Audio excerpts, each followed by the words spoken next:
One labor law Section 241 case that our firm handled was on behalf of a laborer who was working on a construction site inside a building, and he was up on a ladder and he was working with his hands, and his hand came into contact with a piece of metal and he received an electric shock that traveled through his body and ended up causing a traumatic brain injury that had very significant consequences for this man in terms of his memory, in terms of his cognitive ability, in terms of his mood, among other things.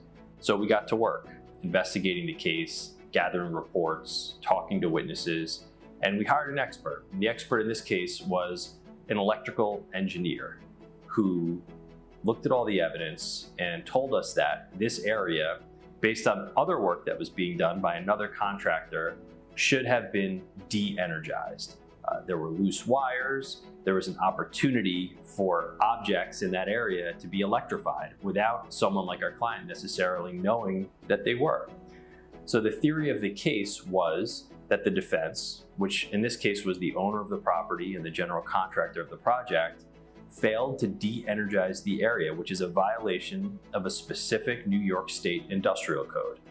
And that industrial code violation was a predicate for, or a basis for, our claim that Labor Law Section 241 sub 6 was violated by the defendant, and that violation was a cause of our client's accident and injuries.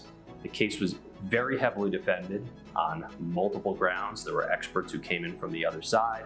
The case was litigated all the way up to the courthouse steps. Just on the eve of trial, we were able to settle the case and secure a $5.5 million settlement for our client.